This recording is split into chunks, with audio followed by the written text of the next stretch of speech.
I was looking at the stack of research we have for today, and it hit me. Yeah.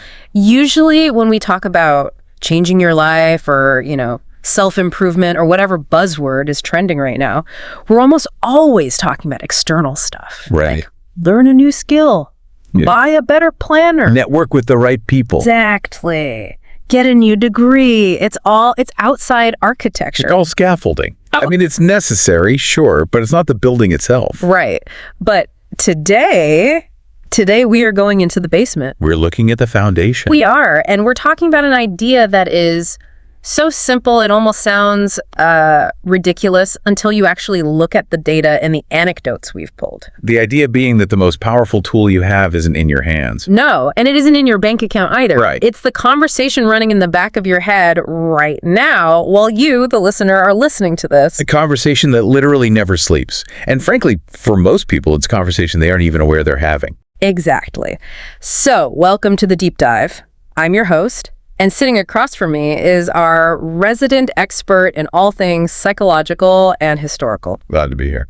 And today we are cracking open a book that has arguably defined the entire self-help genre for the last 60 years. We really are. We are diving deep into Dr. Joseph Murphy's The Power of Your Subconscious Mind.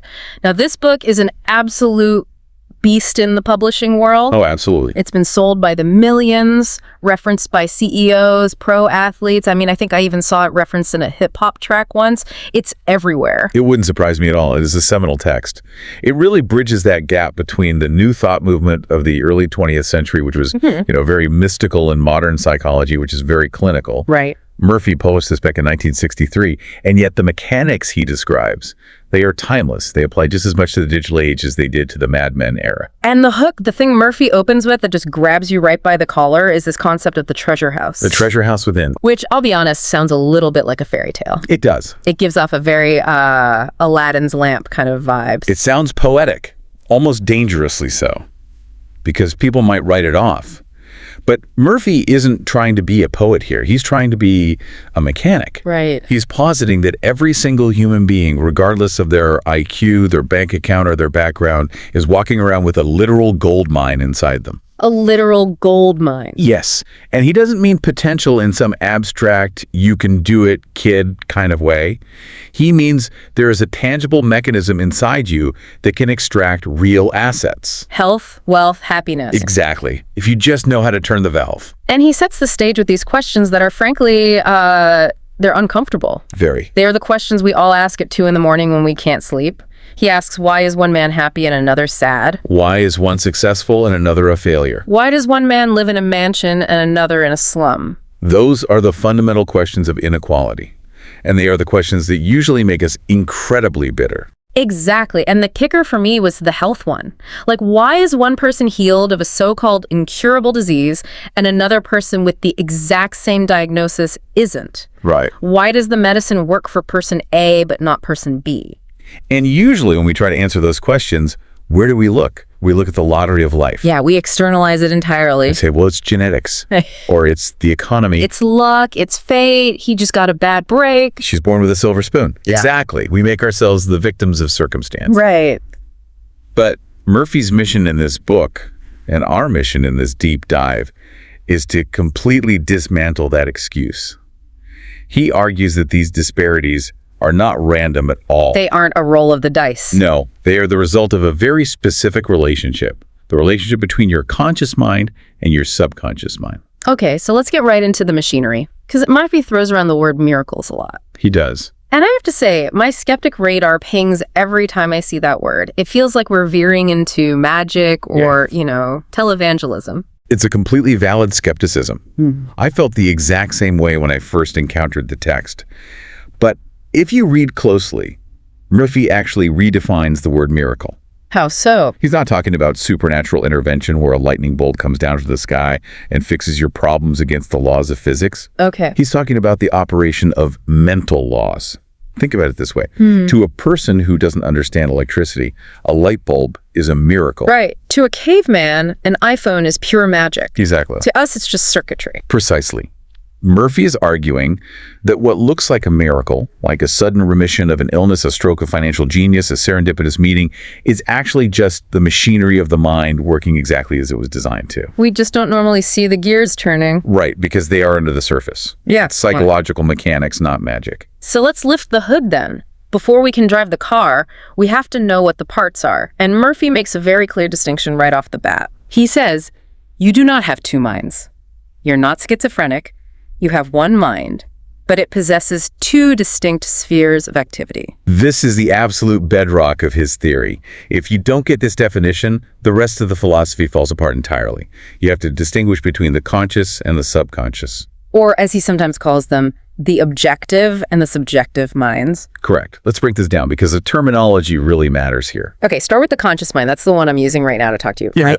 It's the voice in my head that constructs sentences. The conscious mind is the objective mind. It deals with outward objects. It navigates the physical world using the five senses. It's logical. It is rational. It is analytical. And crucially, it is volitional, meaning it makes choices. It's the decision maker. Like, I will eat this sandwich. I will invest in this stock. I will listen to this deep dive. Murphy calls it the watchman at the gate. I love that image. Yeah, that's a great visual. Its primary job is to protect you. It stands at the door of your mind and inspects incoming information. It judges. Is this true? Is this false? Is this safe? Is this dangerous? And it's the bouncer. It is the bouncer. That checks IDs. And it's very cynical. It has to be. To survive in the real world, it looks for problems. It anticipates threats. Okay, so past the bouncer, inside the club, that's the subconscious. That is the subjective mind. The subconscious. Now, this part of you does not reason. It doesn't analyze. It doesn't analyze at all. It doesn't look at two facts and deduce a third. It doesn't argue. So it's irrational. Not irrational in the sense of being crazy, but irrational in the sense that it simply does not use logic or inductive reasoning. It is the creative engine. Murphy calls it the storehouse of memory. Right. Yes. But more importantly, from a biological standpoint, it connects to the autonomic nervous system. So this is the part that actually controls the physical body. Exactly. It controls your heartbeat, your digestion, your breathing, your cell regeneration. You don't consciously think, beat heart, right? You don't consciously command your stomach to release enzymes after you eat lunch. Thank God, no. I'd be dead in a minute. I can barely remember to water my houseplants. That's the subconscious handling the round-the-clock operations. It is a tireless worker. But, and here's the twist, it is also the seat of your emotions and your creativity. Okay. And unlike the conscious mind, it is highly suggestible. Meaning it believes whatever it's told. Meaning it creates whatever it is told. It accepts the premise given to it by the conscious mind without any argument whatsoever. This brings us to the analogy that I think is the absolute best way to visualize this. It's the one I just keep coming back to in all our notes. The captain and the crew. The captain and the crew. It's the perfect metaphor. It really clarifies the power dynamic and the danger. So paint the picture for us. If I'm listening to this right now, how should I visualize my mind? Imagine a massive ocean liner, 100,000 tons. This ship is immensely powerful. It has massive engines. It can cross oceans. Yeah. That ship is your life. The hull, the engines, the fuel that is your subconscious mind.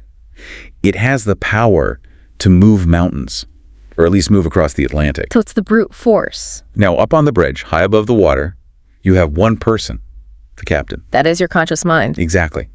The captain is the only one who can see where the ship is going. He has the binoculars, the radar, the charts. He perceives the external reality. He's the guy with the view. And he's the guy with the authority. Now, down in the bowels of the ship, deep underwater in the engine room, you have the crew. The guy's covered in soot. These are the guys shoveling coal, pulling levers, managing the pistons. That is the subconscious. And the key thing here is the crew can't see the ocean. They have zero windows. They don't know if they're in the sunny Caribbean or the freezing Arctic. They don't know if there's an iceberg straight ahead or a beautiful tropical port. They don't know if it's day or night. They're completely blind to the outside world. Completely. They simply follow the orders sent down from the bridge via the telegraph. So they are just executing commands. Full speed ahead. Reverse engines. Turn starboard. They respond to the telegraph. And this is the critical insight Murphy wants you to grasp. The crew never argues with the captain. They don't walk up to the bridge and say, hey, Captain, are you sure about this? Because that looks like a giant rocky cliff. Maybe we should turn. Never. It's not in their job description. If the captain says full speed ahead into a solid wall of ice, the crew will rev the engines to maximum power and drive that ship into the ice with perfect efficiency. Wow. They assume the captain knows exactly what he's doing. That is actually kind of terrifying when you apply it to your own head. It is empowering and terrifying in equal measure. Because Murphy is saying that your subconscious mind accepts the orders you give it via your conscious thoughts. So if you stand in front of a mirror and think, I look old, I feel sick, I'm never going to get that promotion, I'm so awkward. The captain has just picked up the phone and called the engine room. And the engine room says, aye, Captain, make him look old, make him feel sick. Ensure he stutters during the interview tomorrow so he misses the promotion. Because the crew thinks that's what you want. No. The crew doesn't care what you want. The crew only cares what you order. And the order is the thought. The order is the thought you accept as true. This is a crucial distinction.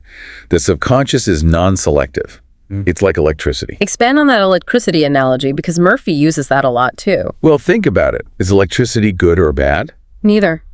It's just energy. It's a force. Right. You can use electricity to light up a hospital operating room and literally save a life. Or you could use that exact same voltage to electrocute someone. The electricity doesn't have a conscience. It doesn't say, oh, I shouldn't shock this person, he's a nice guy.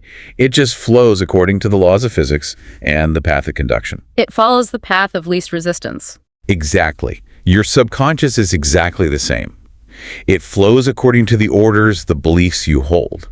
If you hold a belief of poverty, the subconscious will move heaven and earth to manifest poverty because that is the order on the telegraph. It thinks it's doing its job by keeping you broke. Because broke is the standing order from the captain.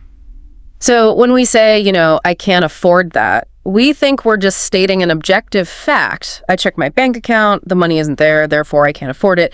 That feels like a neutral observation.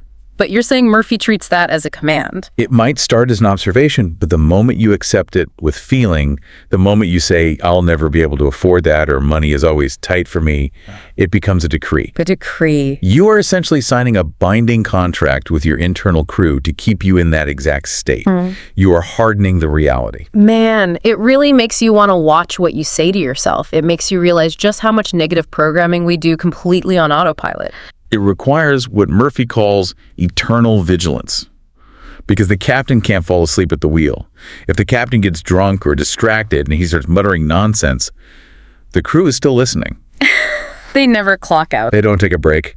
Ever. This leads us to the other major analogy in the book, which I think adds a slightly different layer. The captaining crew metaphor is great for command and immediate action, but the garden analogy handles the element of time and growth. Yes.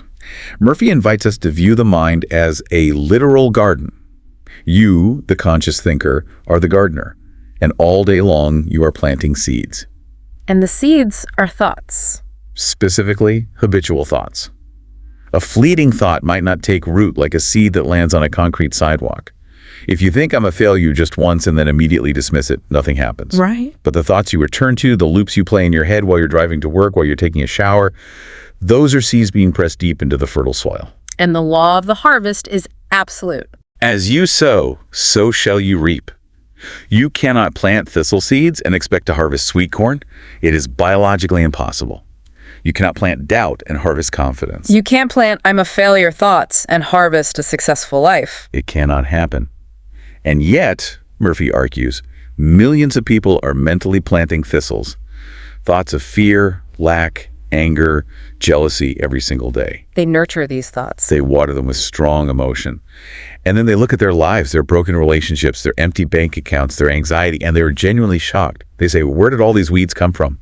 I'm a good person. Why is this happening to me? And the subconscious is standing there saying, you planted them. I'm just the dirt. I grew exactly what you gave me. And the dirt is incredibly fertile. That's the thing to remember. The subconscious doesn't judge the seed. It doesn't say, hey, this is poison ivy. Maybe don't grow this one. It nourishes the poison ivy just as enthusiastically as it nourishes the red rose. It creates the cancer just as efficiently as it creates the cure, entirely depending on the signal. That neutrality is the scary part. It puts the responsibility 100% back on us. There's literally no one else to blame. It completely removes the victim card. If your garden is a total mess, You have to look at the gardener. You know, this brings up the law of belief, which Murphy talks about extensively. And this part really tripped me up at first because it sounds almost deceptive. How so? Well, he basically says it doesn't matter if the thing you believe in is real or false. It's the belief itself that generates the result. It feels like he's saying, just delude yourself and it'll magically work. I could definitely see that interpretation, but let's look at the Paracelsus quote he uses to back this up. Paracelsus was this wild 16th century physician and alchemist, a real disruptor of his time. Okay. He said, "Whether the object of your faith be real or false, you will nevertheless obtain the same effects." Okay, explain that with the relic example Murphy gives, because this is where the rubber really meets the road for me. Right. So Murphy asks us to imagine a scenario involving a healing relic. Let's say you have a piece of bone, and you are told by an authority figure that this is the finger bone of a great saint. It has miraculous healing powers. Okay. I'm a believer, I'm sick, I touch the bone. And you are healed, the symptoms completely vanish, you feel great. Now, Murphy says, sure, you were healed. That is an observable fact. But what healed you? The bone. Murphy says no. Because, and here is the twist, imagine that bone was actually just picked up from the dirt in the backyard. It's a stray dog bone. But you didn't know that. I still completely believed it was the saint's bone. Exactly. Yeah. And Murphy argues you would get the exact same miraculous healing. Wait, so the bone does literally nothing? The bone is inert matter. It's just calcium. It has absolutely no power. But your belief that the bone has power gave your subconscious a definitive command. The bone was just a permission slip. A permission slip. That's a fascinating way to put it. It was a prop. It allowed your rational, skeptical, conscious mind, the watchman, to step aside for a moment. Your conscious mind said, oh, it's a saint's bone. That makes logical sense within my belief system. I allow this healing. Right. And once the watchman opened the gate, the subconscious rushed in and performed the physical healing. So the power to heal was inside the patient the whole time? The whole time. The subconscious is always ready to heal, but the conscious mind blocks it with logic. It says, it's incurable, I'm too sick, I need heavy medicine. The fake bone just bypasses the logic. It's a mental hack. That implies that the placebo effect, which we usually talk about as, oh, it's just the placebo effect, is actually the most important mechanism we have. Murphy would argue the placebo effect is the absolute proof of his theory. It proves that the mind can alter the physical body based on a suggestion, even if the external cause, the sugar pill, the fake bone, is a complete lie. The chemistry of the body changes based on the chemistry of the mind. That is exactly what this book is trying to teach us. To harness that placebo power consciously without needing to trick ourselves with fake bones or sugar pills. So the theories and the garden metaphors are great, but I want to see this in action. Murphy fills the book with case studies, and some of them are pretty dramatic. One that really stuck out to me was the story of Enrico Caruso. Ah, yes. One of the greatest operatic tenors of all time. But apparently behind the scenes, a total nervous wreck. He suffered from crippling stage fright. Murphy describes a scene where Caruso is backstage right before a massive performance. His throat is totally paralyzed. He's sweating buckets. He's physically shaking. He's thinking, I can't sing. They're going to laugh at me. My career is completely over. I think anyone who has ever had to do public speaking can relate to this. The physical shutdown. Yeah, that fight or flight response. That is the captain panicking. That is the conscious mind full of fear and rationality, looking out at the huge crowd and just freaking out. Murphy calls this conscious fear the little me. The little me. And the little me is trying to strangle the big me, which is the subconscious. Yes, because the subconscious knows how to sing. It knows the breath control, the perfect pitch, the passion. It has stored every single aria Caruso ever practiced. It's the ultimate expert. But the little me is standing in the doorway, blocking the door, screaming about failure. So what did Caruso actually do? This is the technique part that I find so interesting. He didn't just try to calm down. He didn't do deep breathing exercises or drink chamomile tea. No, he got aggressive. He treated the fear like a separate entity. He literally shouted at his fear. He said, "Get out. The big me wants to sing. Get out. The big me wants to sing." He spoke to his subconscious with total authority. And this is a key nuance in Murphy's work.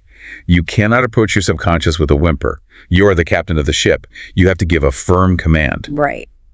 When Caruso commanded the little me to step aside, the subconscious responded to that authority. It released the vital forces, his throat completely relaxed, the perspiration stopped, and he walked out onto that stage and sang majestically. It's about taking back the wheel. It's realizing, wait a minute, I'm the one in charge here. It's reestablishing the proper hierarchy. The fear was temporarily giving the orders. Caruso realized the captain had to step up and take control of the telegraph. Okay, another story that I found really practical because it deals with money. And let's face it, we all have weird hang-ups about money. The I can't afford it trap. This is a trap that ensnares millions of people. Murphy is very, very strict on this point. He says, never finish a negative statement regarding your finances. Never. Never. The phrase, I can't afford that car, I can't afford that trip, I can't buy those shoes. Yeah. Murphy argues that the moment you say this, you are ordering the crew down in the engine room, ensure that I do not have the funds for this. And the crew says, you got it, boss. We will sabotage that business opportunity. We will delay that incoming check. We will make sure the math never works out. Exactly. He tells a great story of a student, a young woman, who sees this beautiful, expensive bag in a store window. It's right around Christmas time. She's about to say, I can't afford that. But she stops herself. She remembers Murphy's lecture. She does a mental rewrite in real time. She looks right at the bag and says, that bag is mine. I accept it mentally. I accept it mentally. That sounds a little bit, whoa, what does that actually mean in practice? It means she experienced the feeling of ownership. She didn't physically steal it. She didn't pull out her phone and check her bank account balance to see if it was possible. She created what Murphy calls the mental mold. Okay. She established possession in her mind first. She claimed it. And the result. Christmas Eve, her fiance gifts her that exact bag. Now, the skeptic listening to this says, well, coincidence. The fiance probably just saw her looking at it in the window. Perhaps. But Murphy would argue that's entirely irrelevant. That's just the how. The subconscious moves people, it moves circumstances and events. Maybe it prompted the fiancé to go to that specific store. Maybe it prompted her to linger at that window just long enough so he would see her looking at it. Right. The how is the domain of the subconscious. What is the domain of the conscious? That distinction is huge because we get so hung up on the how. We say, I want to be rich, but how? I want to be happily married, but how will I ever meet the right person? And that obsessive worry about the how is actually a demonstration of a lack of faith in the crew. It's the captain running all the way down to the engine room and trying to shovel the coal himself. Which is a disaster. It's highly inefficient and it messes up the whole process. The captain's job is to set the destination. The crew's job is propulsion. Which perfectly leads us to the story of the 75-year-old widow. This story really touched me because it deals with loneliness, which is a massive epidemic right now. It's a lovely story. She feels unwanted. She feels her life is basically over. And in our society, a 75-year-old woman feeling invisible or unwanted is a very common, very sad reality. She could have easily spiraled into severe depression. She could have accepted the so-called logic of her situation. She could have said, I am old. Nobody wants to marry a 75-year-old. The statistics are totally against me. That's the rational conscious mind speaking. The watchman at the gate saying, no entry for love. But she didn't listen to the statistics. She used a specific affirmation. What'd she do? She affirmed to herself, I am happily married to a kind, loving, spiritual-minded man. She didn't focus on the process of finding a man. She didn't worry about the how. Right. She focused purely on the state of being married.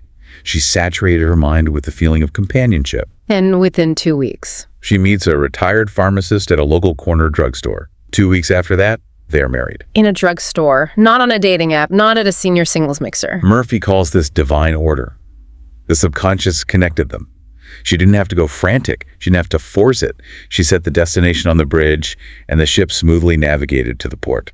It's incredibly interesting that in both cases, the designer bag and the new husband, the solution, came almost effortlessly once the mental resistance was dropped. Effortlessness is a major hallmark of the subconscious. If you are struggling and straining and sweating, you are using the conscious mind. The subconscious works silently and smoothly. So we've talked a lot about the good stuff, the singing, the handbags, the romance, but there's a flip side to this.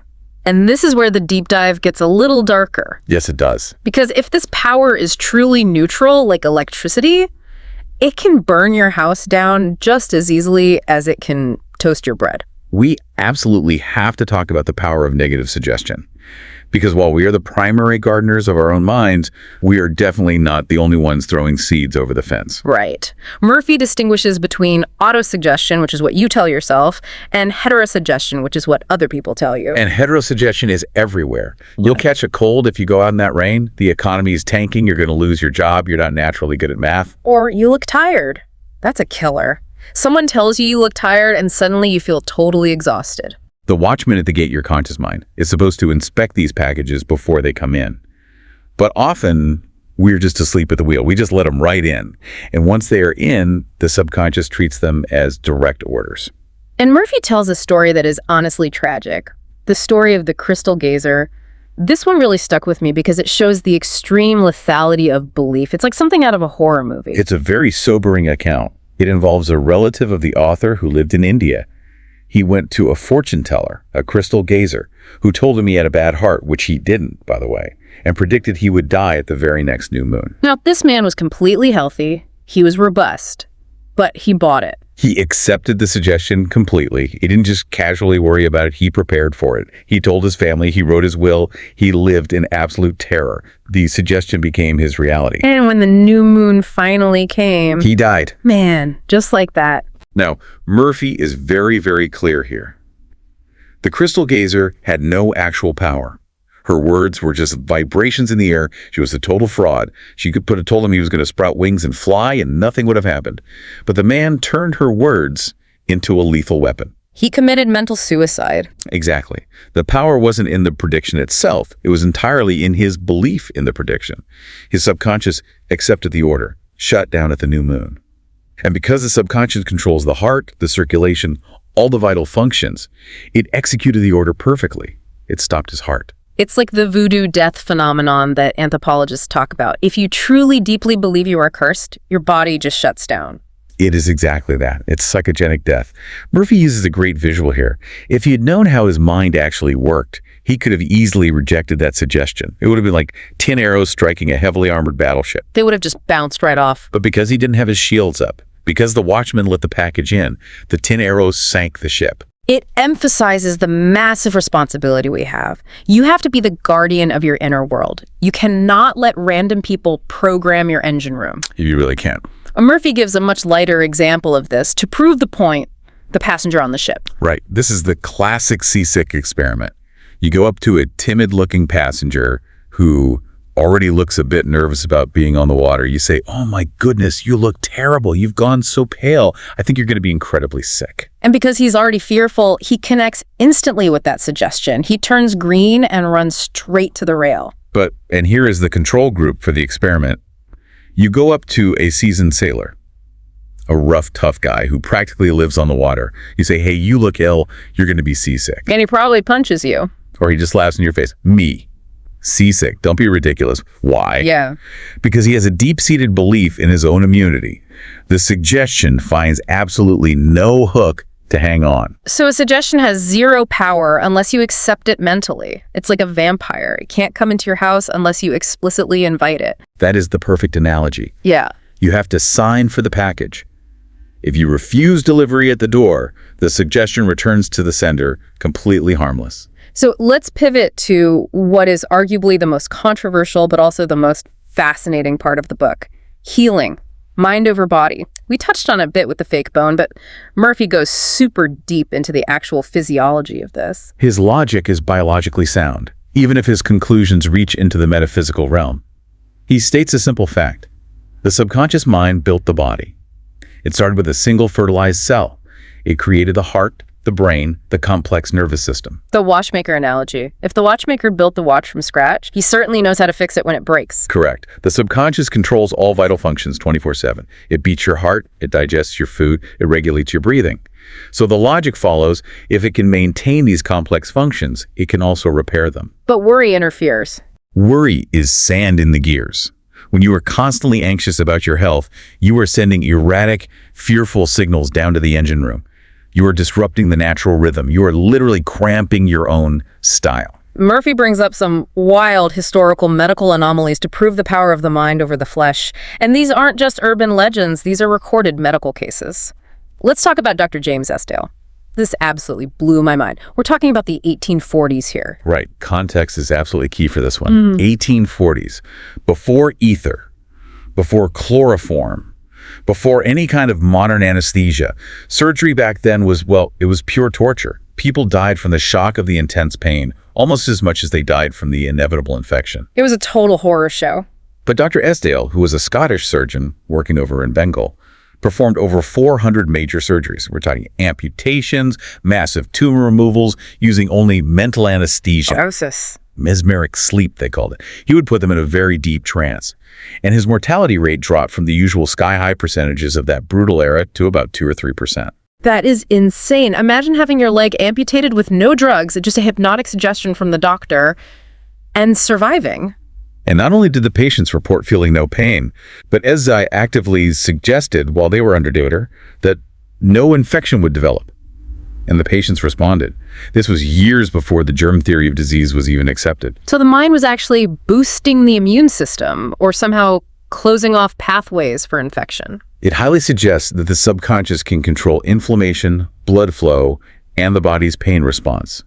If you tell the crew, do not bleed excessively and do not swell, and the command is fully accepted, the body simply obeys. It proves that the body is much more fluid and responsive than we typically think. Then there's the story of Bernheim's blister, which sounds like a Mary Potter spell, but it's an actual medical experiment. Hippolyte Bernheim, a very famous French neurologist. He took a patient, put a standard postage stamp on the back of their neck, and told them it was a fly plaster, which is a strong chemical irritant that actively draws blisters on the skin. But it was just a regular stamp. It's a harmless piece of paper. But the patient developed a very real physical blister underneath it. The body created an intense immune response, fluid, heat, inflammation to a chemical threat that literally didn't exist, simply because the mind believed it did. And the bloody stigmata. Same exact principle, but much more graphic. Under deep hypnosis, a doctor traced a patient's name on their arm with a dull instrument.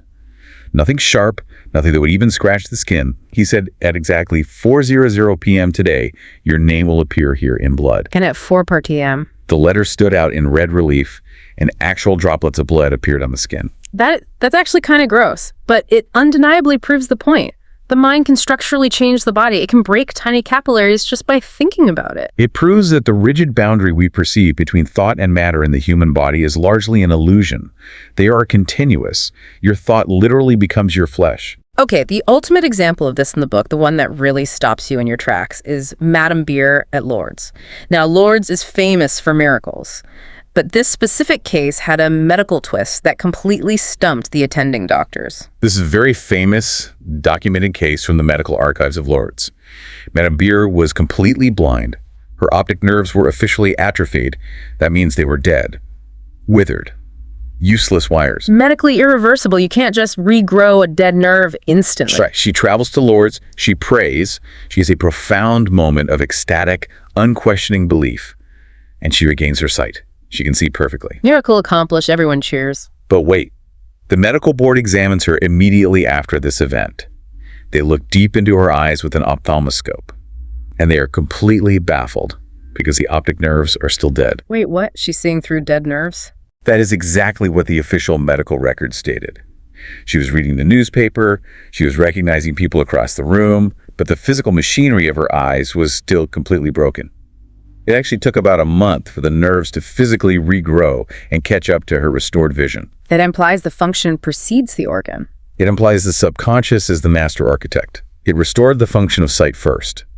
It forces us to heavily question our rigid, linear understanding of how healing works. We always think, fix the physical part, and then the function returns.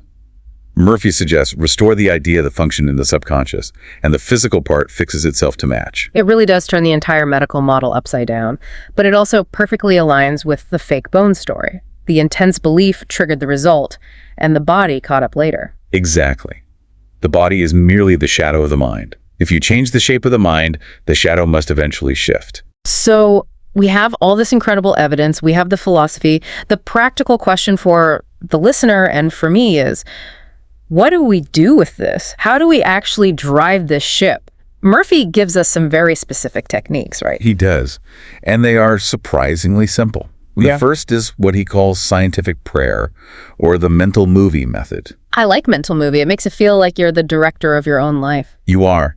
The core principle here is that the subconscious cannot distinguish between a real physical event and a vividly visualized internal event. If you visualize it clearly enough, the subconscious records it as a factual memory of something that has already happened. So talk us through the technique, step by step. How do we do it? First, you have to physically immobilize the body. You need to get into a sleepy, drowsy state. Why sleepy? Why not do this while you're fired up drinking coffee? To intentionally reduce conscious interference.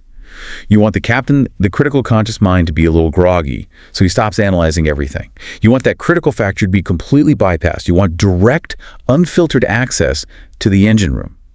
This is exactly why the moments right before sleep are so incredibly powerful. Okay, so I'm drowsy, I'm relaxed, the bouncer is taking a nap. Then you visualize the end result, not the process, the final end state. Give us an example from the book. Murphy talks about a man with functional paralysis. Yeah. He physically couldn't walk. Yeah. So in this deeply sleepy state, he didn't visualize himself trying really hard to walk or doing physical therapy. He visualized himself being in his office. He felt the polished wood of his desk. He heard the telephone ring. He answered it. He visualized all the mundane details of a perfectly healthy, active life. He lived the movie. He didn't just watch it on a screen. He was completely in it. He lived it. He made it highly sensory. And eventually, in the physical world, the phone rang and he stood up and answered it. The physical body conformed to the internal image. So for the listener, if you want a new job, don't visualize the stressful interview process. Visualize walking into your new corner office, sitting in the ergonomic chair, shaking hands with your new boss. Smell the coffee brewing in the break room. Feel the texture of the desk under your hands. Make it sensory. Make it as real as possible. Another technique he outlines is the thank you technique. This one is deceptively simple. It's entirely based on the feeling of gratitude. But it's gratitude for things that haven't physically appeared yet. Thank you, Father, for my healing. Yes. By saying thank you, you are strongly implying that the transaction is already complete. You don't say thank you when you're desperately hoping for something. You say it when you actually receive it. This effectively tricks the subconscious in a good way into accepting the state of having rather than wanting. Because wanting strongly implies lack. If I constantly say I want to be rich, I'm subtly telling my subconscious I am poor. Exactly. Thanking implies full possession. It perfectly aligns with the biblical quote Murphy loves to use. Believe that ye receive them, and ye shall have them. The deep belief of reception has to come first. Now, a lot of people try this stuff, and they hit a massive wall. They say, look, I'm visualizing, I'm affirming, but I still feel like a total fraud. Murphy calls this the mental block. This is definitely the most common hurdle. It happens when you try to force it. Murphy says the subconscious does not argue. But he also warns, when your desires and your imagination are in conflict, your imagination invariably gains the day. So if I stand there and loudly say I am wealthy, but my imagination is vividly picturing me opening an empty wallet and panicking. The empty wallet absolutely wins, because the deeply ingrained feeling of lack is vastly stronger than the forced words of wealth.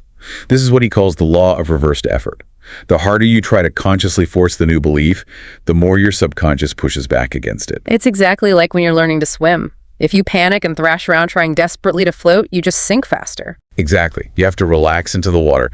Murphy calls for a lightness of touch. Don't grit your teeth. Don't make it a stressful chore. Suggest the new idea very gently. So instead of screaming, I am wealthy at the mirror while sweating with anxiety, maybe just lull yourself to sleep with the single calm word, wealth. Yes, or success, or health.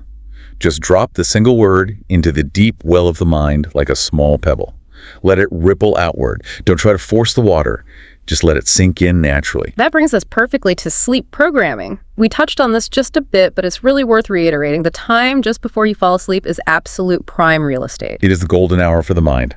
The conscious mind is finally clocking out for the day. The defense mechanisms are completely down. Whatever you take into sleep with you, the subconscious works on it all night long. So if you go to sleep watching the depressing evening news, angry about politics, worrying intensely about your credit card bills, you are marinating your subconscious in absolute poison for 8 hours straight. You will wake up tired, anxious, and depleted.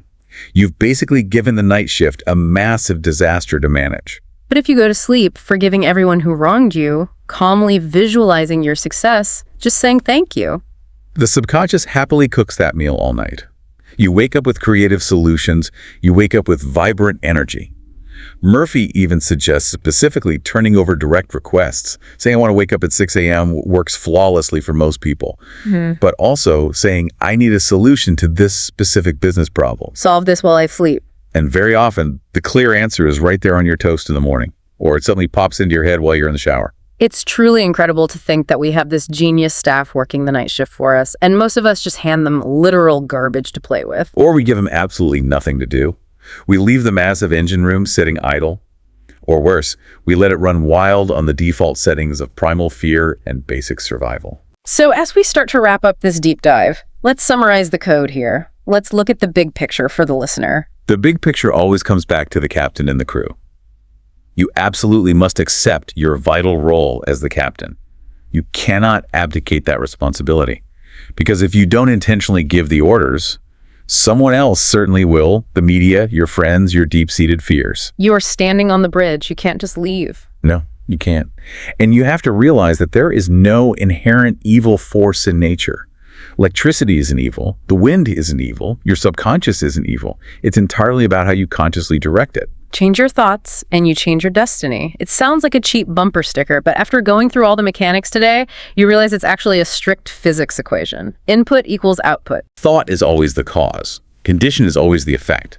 If you don't like the effect you're seeing, the slum, the sickness, the crushing loneliness, you have to change the primary cause. You have to change the thought.